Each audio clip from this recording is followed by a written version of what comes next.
الحمد لله رب العالمين والصلاة والسلام على أشرف الأنبياء والمرسلين نبينا محمد وعلى آله وصحبه أجمعين أما بعد ما හිතවත් සහෝදර සහෝදරියනි السلام عليكم ورحمة الله وبركاته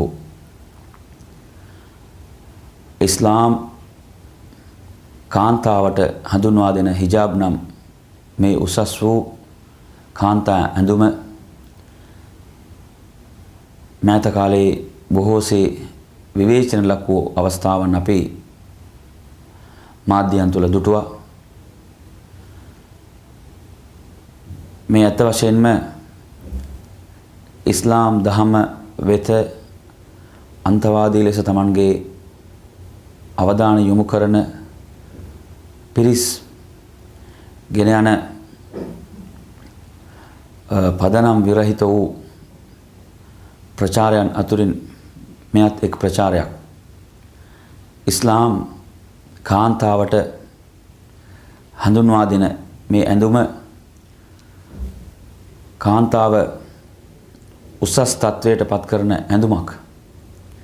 කාන්තාව සමාජයේ කාන්තාවක් වශයෙන් බැලීමටත්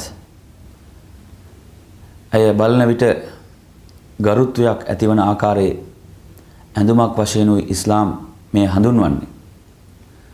ඉස්ලාම් උසස් සාර ධර්ම ලෝකෙට උගන්වන දහමක්.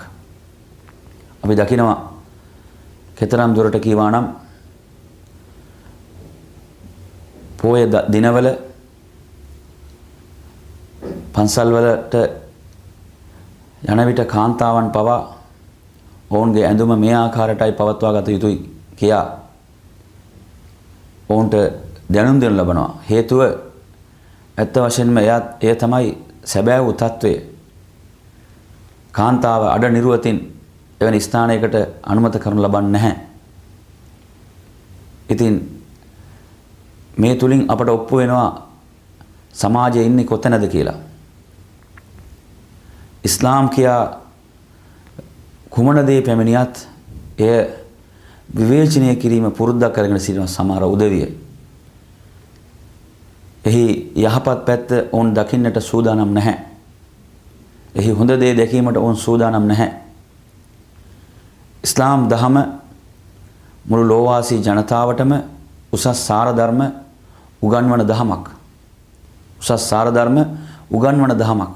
සුද්ධ වූ අල් කුර්ආනයේ සඳහන් වෙනවා වකුල්ලිල් මුමිනීන් ශාස්ත්‍රවරයාණනි දූතවරයාණනි ඔබ විශ්වාසවන්තයින්ට පවසන්න ඔවුන් Tamanගේ බැල්ම පහත හෙළිය යුතුයි. Tamanගේ ලිංගාශ්‍රිත ප්‍රදේශ එය වැරදි මාර්ගයෙන් ආරක්ෂා කරගත යුතුයි. විවාහයෙන් තොරව Tamanගේ කායික අවශ්‍යතාවයන් ඉටු කිරීමට ඉස්ලාම් තුළ අවසර නැහැ. ඒ වගේම කාන්තාවටත් මේ නියෝගය තිබෙනවා. ඔවුන්ගේ බැල්ම පහත හෙළිය යුතුයි.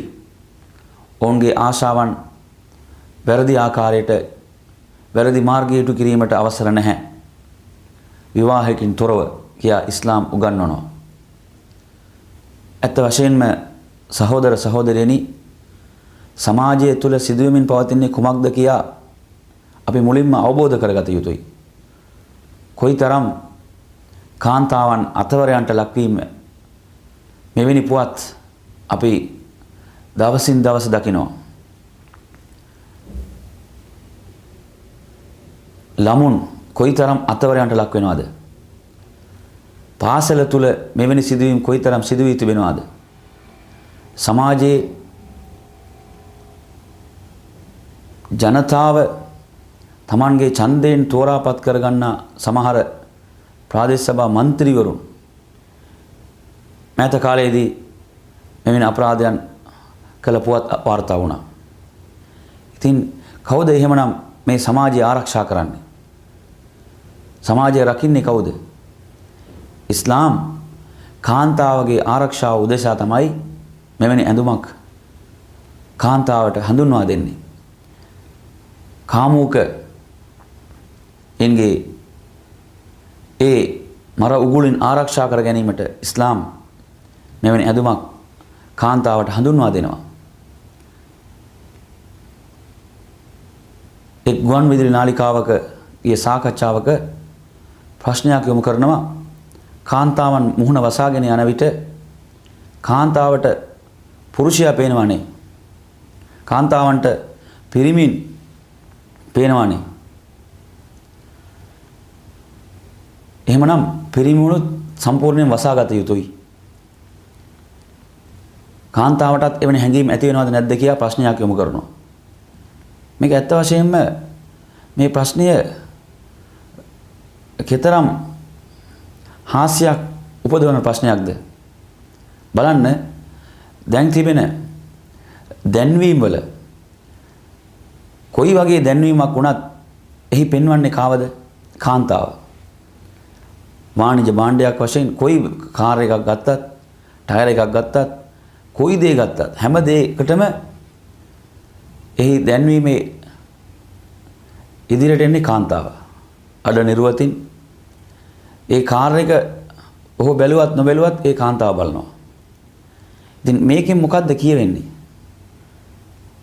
ඇයි පිරිමින් ඒ ආකාරයට ඉදිරිපත් නොකරන්නේ පිරිමින් තුර තමයි මේ දුර්වලතාවය තිබෙන්නේ ඒ නිසායි කාන්තාව මේ ආකාරයට වාණිජ භාණ්ඩයක් බවට පත් කර තිබෙන්නේ අපි පුවත්පත් වලින් විද්‍යුත් මාධ්‍යයන් වලින් අපි කියවන අසන ශ්‍රවණය කරන දකින්න පුවත් මොකද්ද කාන්තාවන් අතවරයන්ට ලක් වුණා කාන්තාවන් අතවරට ලක් කරමින් ඔවුන්ව මැරුවා මේ වගේ පුවත් නමුත් කාන්තාවක් පිරිමියෙකු අතවරට ලක් කරලා මැරුවා කියලා පොතක් අපි කියවන්නේ එහෙනම් මේක මොකද්ද කියවෙන්නේ ඉතින් මේ ප්‍රශ්නය කොයිතරම් හාස්‍යජනක ප්‍රශ්නයක්ද අපි දකින්න ඕන සමාජයේ තුල මොකද්ද සිදු වෙන්නේ කියලා මොකද්ද පිරිමියාගේ දුර්වලතාවය මොකද්ද පාසල තුල ගුරුවරයාගේ අතින් ඒ දැරිය ඒ ගුරුවරයා ළඟ සිප්සත හදාරන ඒ ශිෂ්‍යාව අතවරට ලක් වෙනවා දූෂණයට ලක් වෙනවා එතන ගුරුවරයා තමන් ළඟ අධ්‍යාපන ලබන ශිෂ්‍යාවක් කියලා බලන්නේ නැහැ. තමන්ගේ දැරිය කුසේ බලන්නේ නැහැ. ඔහුට පේන්නේ කාන්තාවක්. ඉතින් මෙයයි తත්වය. සමාජය තුල අපි මේක දකිමින් සිටිනවා. ඉතින් අන්න ඒ නිසා එන්නම අපරාධයන් වැඩිවීමෙන් පවතින තත්වයක ඉස්ලාමීය මේ ශරියා ජීවන ක්‍රමය කියන එක තව තවත් සමාජයට අවශ්‍යයි කියන එක තමයි මේකෙන් ඔප්පු වෙන්නේ.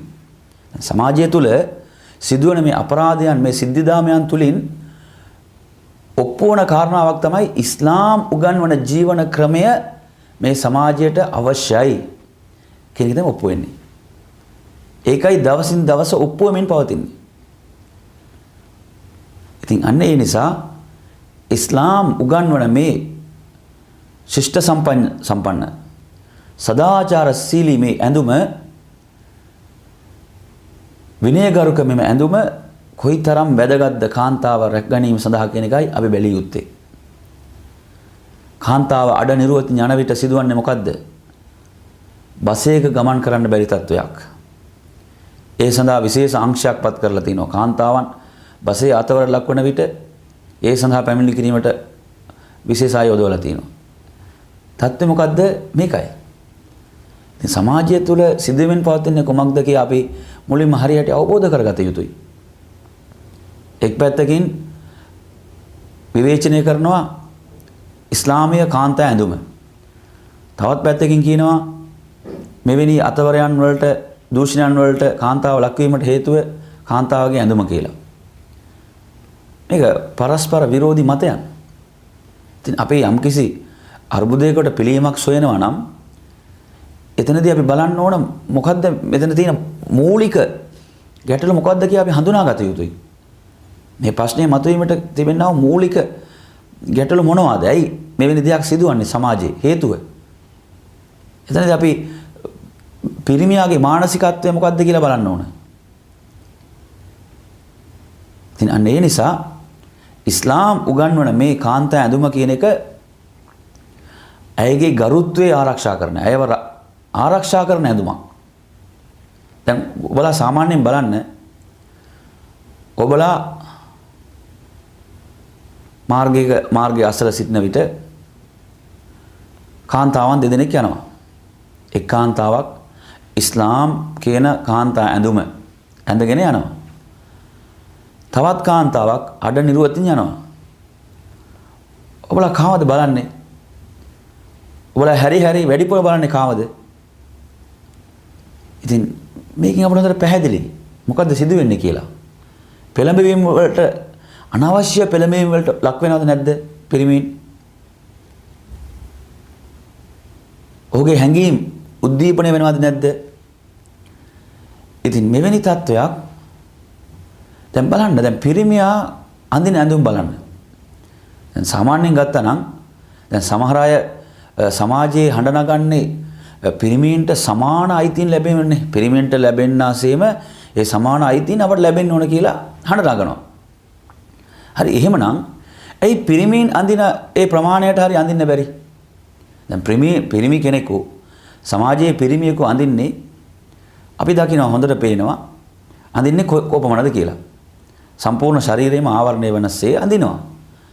Tamanගේ බෙල්ලට ඉහළ කොටස අත් දෙක මැණික්කටෝ දක්වා දෙපා හැර සියලු ප්‍රදේශ ආවරණය වෙමින් තිබෙන්නේ. හරි, එහෙනම් ඔබලා ඉල්ලන්නේ සමාන අයිතියක් නම් අවම වශයෙන් මේ ආකාරයට හරි අඳින්නකෝ. එහෙනම් මොකද්ද මෙතන වෙන්නේ? මෙතන මේක අයිතින උදලා ගැනීමක් මෙතන වෙන්නේ නැහනේ. අපි දැන් බටහිර ලෝකයේ තුල දකිනවා. බටහිර ලෝකයේ තුල ඉස්ලාම් ඊට වේගයෙන් ඉස්ලාම් දහම ව්‍යාප්ත වෙනවා. විශේෂයෙන් ඒ බටහිර කාන්තාවන්, යුරෝපානු කාන්තාවන් ඉස්ලාමීය හිජාබය වෙත ඊට ඉක්මනින් පැමිණෙමින් සිටිනවා. උන් කියන්නේ කොහොමද?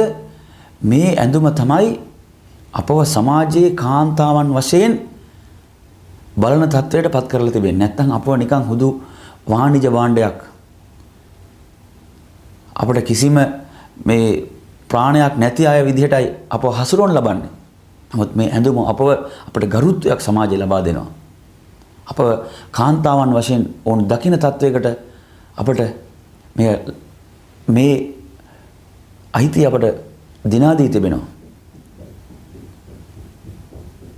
ඉතින් අන්න ඒ නිසා ඇත්ත වශයෙන්ම ඉස්ලාම් උගන්වන මේ කාන්තා ඇඳුම කියන එක ඔබලා අන්තවාදී නොවි බැලිය යුතුයි. මධ්‍යස්තව සමාජය තුළ සිදුවන්නේ කුමක්ද? මේ සිදුවන අර්බුද වලට, ප්‍රශ්න වලට විසඳුම කුමක්ද? මේ ආකාරයට ඔබලාගේ අවධානය යොමු කළ යුතුයි. ඉස්ලාම් කොයි දේ ඉගැන්වුවත් මිනිසාගේ යහපත උදෙසා, සැත උදෙසා තමයි ඉස්ලාම් උගන්වන්නේ. ඒ තුලින් ඇගේ ආරක්ෂාව තමයි ඉස්ලාම් කියා දෙන්නේ. උත්තරීතර භාවයක්, ගරුත්වයක් තමයි ඒ තුලින් ඉස්ලාම් ලබා දෙන්නේ. ඉතින් දැන් වත්මන් ලෝකයේ සිදුවන මේ සිද්ධාමයන් තුලින් අපට ඔප්පු වෙන දෙයක් තමයි ඉස්ලාම් කියන මේ ඇඳුම තමයි ඇත්ත වශයෙන්ම මේ අර්බුද වලට හොඳ විසඳුමක් කියලා. පැහැදිලිව අපට ඔප්පු වෙනවා. අපි දකිනවා බොහෝ අයගේ කියන්නේ අසභ්‍ය දේවල් දකිමින් බලමින් ඔවුන්ගේ මනස විකෘති වෙලා කොයිතරම් අතවරයන් වැඩි වෙලා තියෙනවා සමාජයේ. මේකට මොකද්ද පිළියම කියලා මේක වසරින් වසර වැඩි වෙමින් තිබෙනවා. අපි කියනවා ශිෂ්ට සම්පන්න සමාජයක් කියලා කියනවා. විද්‍යාව, තාක්ෂණය, අධ්‍යාපනය කොයිතරම් දියුණුවද කියලා. නමුත් අනිත් පැත්තෙන් සාර ධර්ම පැත්තෙන් අගාධයට ගොස් තිබෙනවා සමාජය. මේන් ආරක්ෂා කරගත යුතුයි. කොහොමද ආරක්ෂා කරන්නේ? මේකට ඉස්ලාම් ලබා දෙනවා ප්‍රායෝගිකව වැඩපිළිවෙලක්. මෙහෙමයි ක්‍රියා කරන්න ඕන කියලා. ඉතින් අන්න ඒ නිසා දැන් කවුරුන් හරි කියනවා නම් මේ ඉස්ලාමීය ඇඳුම, ඉස්ලාමීය කාන්තා ඇඳුම, හිජාබය නම් මේ ඇඳුම මේක පසුගාමීත්වයක් කියලා. එහෙමනම් ඒක අනිත් පැත්ත මොකද්ද? එහෙනම් නිර්වත තමයි දියුණුව. එහෙමනේ. අඩ නිර්වතින් හෝ නිර්වතින් සිටීම. එහෙමනම් මෙතනදී තවත් ප්‍රශ්නයක් දෙනවා. එතකොට පිරිමීන් පසුගාමීන්. ඒ පිරිමීන් වැඩිපුර වහලා තිනවනේ කාන්තාවන්ට වඩා. එහෙනම් කාන්තාවන් තමයි ඉදිරියෙන් සිටින්නේ. මේ ප්‍රශ්නයම යුරෝපානු කාන්තාවක් ඉස්ලාම් දහම වැළඳගත් කාන්තාවගෙන් මේ ප්‍රශ්නේ යොමු කළ විට ඔබ දැන් මේ ඉස්ලාමීය හිජාබය පැළඳගෙන සිටිනවා. මේක පසුගාමීත්වයක් නැද්ද කියලා. එහෙමනම් ඔයා කියන්නේ අඩ නිරුවතින් සිටීම කියන එකද පෙරටුගාමීත්වය කියලා. එහෙමනම් අපට වඩා පෙරටුගාමීන් තමයි කවුද? සිව්පා සතුන් නිරුවතින් ඉන්නේ. ඉතින් අන්න ඒ නිසා අපි මෙතනදී හරියට අවබෝධ කරගත යුතුයි. මොකද්ද වෙන්න ඕන? කියන්නේ හොඳ දේ කොතනින් ආවත් පිළිගත යුතු මානසිකත්වයක් තියෙන්න ඕන. යහපත කොතනින් ආවත් ඒක පිළිගැනීමේ මානසිකත්වයක් තියෙන්න ඕන. ඒක වපරාසින් ඇසින් බලන්න හොඳ නැහැ. මධ්‍යස්තව අපක්ෂපාතීව ඒ තුල තියෙන යහපත සමාජයේ හැමෝටම මේක ඒ යහපත පොදුයි. ඉතින් ඒ විදිහට බලන්න පුරුදු වෙන්න ඕන. ඉතින් අනේ නිසා සහෝදර සහෝදරියනි ඉස්ලාම් උගන්වන මේ හිජාබ් නම් ඇඳුම කාන්තාවට ගරුත්වයක්, ඇයට රැකවරණයක්, ආරක්ෂාවක්, සමාජය තුළ ඇයව කාන්තාවක් වශයෙන් ඒ දැකීමේ ඒ ගරුත්වය ඇයට හිමි කර දෙන ඇඳුමක්. මේ අපි හරියට අවබෝධ කරගමු කියා පවසමින් මා අවසන් කරනවා. අස්සලාමු අලයිකුම් වරහමතුල්ලාහි වබරකාතුහු. وآخر دعوانا أن الحمد لله رب العالمين.